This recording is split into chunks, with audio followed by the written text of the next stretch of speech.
इसलिए मैं अध्यक्ष जी आपको धन्यवाद देता हूं, जहां महिलाओं के बारे में आपने सोच विचार करके इस सदन को बुला करके एक दिन का मौका दिया है। आज मैं ये कह सकता हूं कि इस महिलाओं के इतने मुद्दे हैं कि हमारा एक दिन काफी नहीं है। अगर हम पूरे सत्र में भी बहस करें तो शायद वो मुद्दे खत्म नहीं होंगे, क्योंकि जो तस्वीरें हमें देखने को मिलती हैं, ये जिम्मेदारी केवल मैं ये कह दूं समाज की है या सरकार की है। मैं आज इस मौके पर दलगत राजनीति से ऊपर ये कहना चाहता हूं कि जब हम अखबार पढ़ते हैं और तस्वीरें देखते हैं कि क्या क्या घटनाएं हो रही हैं आज दिल्ली से या पार्लियामेंट से, कठोर से कठोर कानून पास हुए हैं, लेकिन उसके बावजूद भी महिलाओं के ऊपर जो घटनाएं देखने को मिल रही वो कम नहीं हो रही हैं। और अगर हम एनसीआरबी का आंकड़ा देखें तो वहीं उत्तर प्रदेश की जहां आबादी ज्यादा है वहीं इस सदन की भी जिम्मेदारी बढ़ जाती है, क्योंकि महिलाओं के साथ जो कुछ हो रहा है ये सब समाज में ऐसा महिलाओं के साथ नहीं होना चाहिए। और जो घटनाएं सुनने को मिलती है कई बार केवल शहर का नाम लेने तो हमें घटना वो याद आ जाती है। अगर हम हाथरस देखें या लखीमपुर अभी की घटना को देखें, ये बात मैं नहीं कहता हूं कि आज सरकार का विरोध करने के लिए मैं नहीं खड़ा हूं। कई ऐसी भी घटनाएं जो हमारी सरकार में भी हुई, लेकिन जब सरकार और समाज और विपक्ष मिलकर के काम करता है तो इन समस्याओं को रोका भी जा सकता है और भविष्य में रिपीट नहीं हो सकता है। इस सदन में जहां हम आज चर्चा कर रहे हैं महिलाओं के सवाल को लेकर के, मुझे याद है इसी सदन ने दिन रात जग करके सस्टेनेबल गोल्स पर भी चर्चा की थी। ये केवल चर्चा न रह जाए, इसलिए जहां विपक्ष की जिम्मेदारी है वहीं विपक्ष से ज्यादा सरकार की जिम्मेदारी है कि अगर चर्चा में जो बातें आ रही हैं, जो चर्चा में कहीं जाएंगे, उन पर हम ठोस कदम कैसे उठाएं। यहां आज हम हर क्षेत्र में ऊंचाइयों पर देख रहे हैं, महिलाएं लगातार अपनी मेहनत से समाज के और उनके परिवारों के प्रयास से ऊंचाइयों तक पहुंच रही हैं। बड़े बड़े पदों पर हम लोगों ने दिखाया। हम वो बातें नहीं भूल सकते। इस समाज में ऐसा भी समय था और भारत के हिस्से में ऐसा भी समय था, अगर हमें बहुत सारी चीजों पर गर्व होता है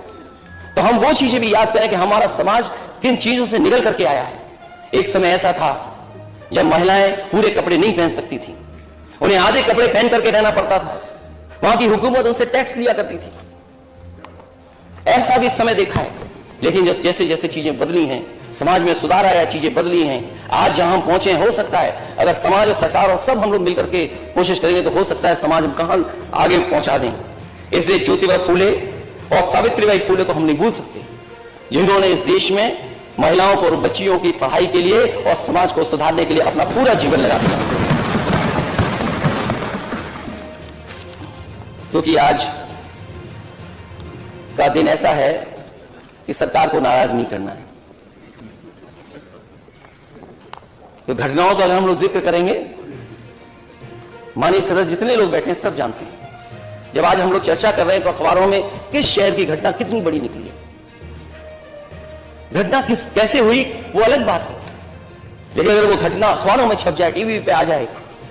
तो शुद्ध तो आज सब इस समाज में हमें कितना शर्मिंदा होना पड़ता है। मुरादाबाद जैसी घटना जहां पर एक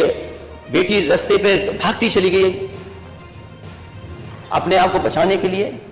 और कोई कपड़ा उसके शरीर पर नहीं, तो सोचो हमारी आपकी जिम्मेदारी कितनी बन जाती है। इसलिए आज सरकार का जहां